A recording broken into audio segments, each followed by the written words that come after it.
Hello everyone. कभी कभी कहानियाँ काल्पनिक होती है लेकिन जीवन के महत्वपूर्ण सबक सिखला जाती है। ऐसी ही एक कहानी है शुक्राना। एक पक्षी था जो रेगिस्तान में रहता था, बहुत बीमार। कोई पंख नहीं, खाने पीने के लिए कुछ नहीं, रहने के लिए कोई आश्रय नहीं था। एक दिन एक कबूतर उधर से गुजर रहा था। उस बीमार और दुखी पक्षी ने कबूतर को रोका और पूछा, तुम कहाँ जा रहे हो? उसने उत्तर दिया, मैं स्वर्ग जा रहा हूँ। बीमार पक्षी ने कहा, कृपया मेरे लिए पता करें, मेरी पीड़ा कब तक समाप्त होगी? कबूतर ने कहा, निश्चित ही मैं पता करूँगा। कबूतर ने इतना कहकर बीमार पक्षी से विदा ली। कबूतर स्वर्ग पहुँचा और प्रवेश द्वार पर देवदूत को बीमार पक्षी का संदेश दिया। देवदूत ने कहा, पक्षी के जीवन में अगले 7 वर्ष तक इसी तरह का कष्ट लिखा हुआ है। उसे ऐसे ही 7 वर्ष तक कष्ट भोगना पड़ेगा। तब तक उसके जीवन में कोई खुशी नहीं है। कबूतर ने कहा, जब बीमार पक्षी यह सुनेगा तो वह निराश हो जाएगा। क्या आप इसके लिए कोई उपाय बता सकते हैं? देवदूत ने उत्तर दिया, उससे कहो कि इस वाक्य को हमेशा बोलता रहे, इन सब के लिए भगवान तेरा शुक्र है। वापसी पर जब वह बीमार पक्षी कबूतर से फिर मिला तो कबूतर ने उस स्वर्गदूत का संदेश दिया। 7-8 दिनों के बाद कबूतर जब फिर उधर से गुजर रहा था तब उसने देखा कि पक्षी बहुत खुश था। उसके शरीर पर पंख उग आए थे।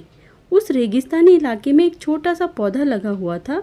वहाँ पानी का एक छोटा सा तालाब भी बना हुआ था। चिड़िया खुश होकर नाच रही थी। कबूतर चकित था। देवदूत ने कहा था कि अगले 7 वर्षों तक पक्षी के लिए कोई खुशी नहीं होगी। इस सवाल को ध्यान में रखते हुए कबूतर स्वर्ग के द्वार पर देवदूत से मिलने पहुंच गया। कबूतर ने देवदूत से अपने मन में उठते हुए सवालों का समाधान पूछा तो देवदूत ने उत्तर दिया, हाँ, यह सच है कि पक्षी की जिंदगी में 7 साल तक कोई खुशी नहीं लिखी थी, लेकिन क्योंकि पक्षी हर स्थिति में इन सब के लिए भगवान तेरा शुक्र है बोल रहा था और भगवान का शुक्र कर रहा था, इस कारण उसका जीवन बदल गया।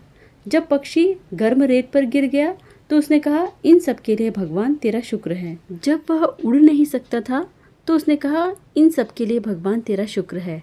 जब उसे प्यास लगी और आसपास पानी नहीं था तो उसने कहा, इन सब के लिए भगवान तेरा शुक्र है। जो भी स्थिति हो, पक्षी दोहराता रहा, इन सब के लिए भगवान तेरा शुक्र है। और इसलिए 7 साल 7 दिनों में समाप्त हो गए। जब मैंने ये कहानी सुनी तो मैंने अपने जीवन को महसूस करने, सोचने, स्वीकार करने और देखने के तरीके में एक ज़बरदस्त बदलाव महसूस किया। मैंने अपने जीवन में इसको अपना लिया। इन सब के लिए भगवान तेरा शुक्र है। इसने मुझे मेरे विचार को मेरे जीवन में शिफ्ट करने में मदद की जो मेरे पास नहीं है। उदाहरण के लिए, अगर मेरा सिर दर्द करता है तो मुझे लगता है कि मेरा बाकी शरीर तो पूरी तरह से ठीक और स्वस्थ है और मैं कहती हूँ, इन सब के लिए भगवान तेरा शुक्र है। और मुझे लगता है कि सिर दर्द मुझे बिल्कुल परेशान नहीं करता। आइए हमारे जैसे ही एक रोहन की कहानी देखते हैं। रोहन एक 30 वर्षीय पुरुष, एक पिता, एक पति और एक बेटे का फर्ज निभा रहा था, लेकिन वो अपनी ज़िंदगी से खुश नहीं था। रोहन एक प्राइवेट कंपनी में नौकरी करता था। सीमित आय थी, लेकिन परिवार के खर्चे सीमित नहीं थे। धीरे धीरे ये बात रोहन के लिए सरदर्द बन गई थी। अब उसका रूटीन और स्वभाव बिल्कुल बदल गया था। नई नई शादी हुई थी तब वो बहुत खुश रहता था। बीवी के साथ घूमने जाना, अपनी माँ को बाहर घुमाना, बेटे के होने पर सभी रिश्तेदारों और पड़ोसियों को दावत देना। लेकिन अब वो हर वक्त चिंता में रहता था।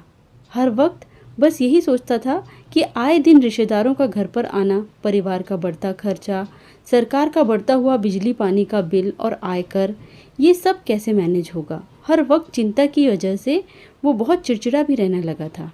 अक्सर पत्नी पर बेवजह गुस्सा करना, माँ के साथ बदतमीजी, बेटे को डांटना, ये सब उसके लिए रोज़ की बात हो गई थी। एक रोज़ रोहन ऑफिस से घर आया। थककर वो अभी बैठा ही था कि उसका बेटा दौड़ता हुआ उसके पास आया और बोला, पापा प्लीज़ मेरा होमवर्क करवा दीजिए। रोहन गुस्से से, अभी अभी घर आया हूँ, सांस तो लेने दे।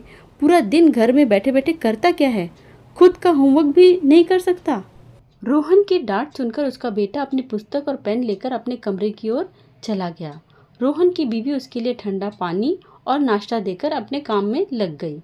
थोड़ी देर बाद जब उसका गुस्सा शांत हुआ तो वो अपने बेटे के कमरे में गया। रोहन ने देखा कि उसका बेटा सो चुका था। वो अपने बेटे के पास गया और उसकी होमवर्क की पुस्तक जो खुली हुई वहीं पड़ी थी उसको बंद करके सही से रखने लगा तो उसकी नज़र कुछ पंक्तियों पर गई। पुस्तक के ऊपर की तरफ शीर्षक लिखा था, कुछ ऐसा जो हमें पहले तो अच्छा नहीं लगता लेकिन बाद में हमारे लिए अच्छा ही होता है। रोहन के बेटे को इस टॉपिक पर कुछ पंक्तियाँ लिखनी थी। उसके बेटे ने कुछ लिखा था। उत्सुकतावश रोहन उन पंक्तियों को पढ़ने के लिए पुस्तक लेकर वहीं पास में रखी कुर्सी पर बैठ गया। पहला, मैं अपने फाइनल एग्ज़ाम को बहुत धन्यवाद देता हूँ। शुरू में तो ये अच्छे नहीं लगते पर उनके बाद हमें लंबी छुट्टियाँ भी मिल जाती हैं। दूसरा, मैं उन सभी कड़वी दवाइयों को धन्यवाद देता हूँ जो शुरू में तो अच्छी नहीं लगती है पर बाद में मुझे ठीक भी वही करती है। तीसरा, मैं अपनी अलार्म घड़ी को भी धन्यवाद देता हूँ जो शुरू में तो बहुत गुस्सा दिलाती है पर बाद में मुझे उठने पर यह एहसास दिलाती है कि मैं ज़िंदा हूँ। मैं उस ईश्वर को भी धन्यवाद देता हूँ जिन्होंने मुझे ऐसे पापा दिए जो मुझे घुमाते हैं, मेरे लिए खिलौने लाते हैं। कभी कभी उनकी डांट से मैं बहुत दुखी होता हूँ लेकिन फिर भी मैं उनका धन्यवाद करता हूँ कि मेरे पास मेरे पापा तो हैं। मेरे दोस्त सोहन के पास तो पापा ही नहीं हैं। बच्चे का होमवर्क पढ़ने के बाद रोहन को जैसे झटका सा लगा। उसके दिमाग में बच्चे की बातें घूमने लगी, खासकर वो आखिरी पंक्ति। वो पंक्ति बार बार उसके मस्तिष्क में दौड़ने लगी। रोहन थोड़ा शांत होकर बैठा और सोचने लगा, मुझे घर के सारे खर्चे उठाने पड़ते हैं, इसका मतलब मेरे पास घर तो है। ईश्वर की कृपा से मैं उन लोगों से तो कितना खुशनसीब हूँ जिनके पास घर ही नहीं होता। पूरे परिवार की जिम्मेदारी मुझ पे है, इसका मतलब मेरे पास मेरा परिवार, बीवी, बच्चे, माँ तो है। ऐसे भी लोग हैं जिनके पास परिवार ही नहीं है। मेरे यहाँ कोई ना कोई रिश्तेदार आता रहता है, इसका मतलब मेरे पास ये समाज तो है जो मरने के बाद मुझे कंधा तो देंगे। ऐसे भी लोग हैं जिनको कंधा देने वाला, अग्नि देने वाला कोई नहीं होता। मैं सरकारी आयकर, बिजली के बिल भरता हूँ, इसका मतलब मेरे पास इतनी आय तो है। ऐसे भी न जाने कितने लोग होंगे जो सड़कों पर एक वक्त की रोटी के लिए भटकते होंगे। ये सब सोचकर रोहन भगवान का शुक्रिया अदा करने लगा।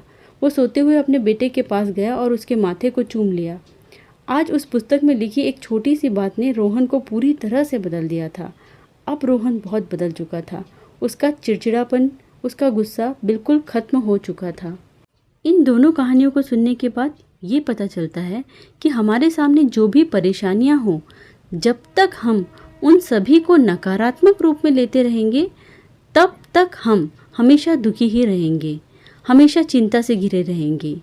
जिस दिन हम सभी परिस्थितियों को सकारात्मक रूप में समझने लगेंगे, हमारी सोच पूरी तरह से बदल जाएगी।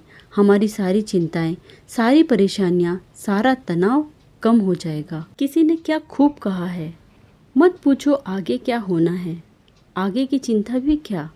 जो इस घड़ी में हो रहा है उसे भोगो, जो इस घड़ी मिल रहा है उसे पियो, जो इस घड़ी तुम्हारे पास खड़ा है उससे मत चूको।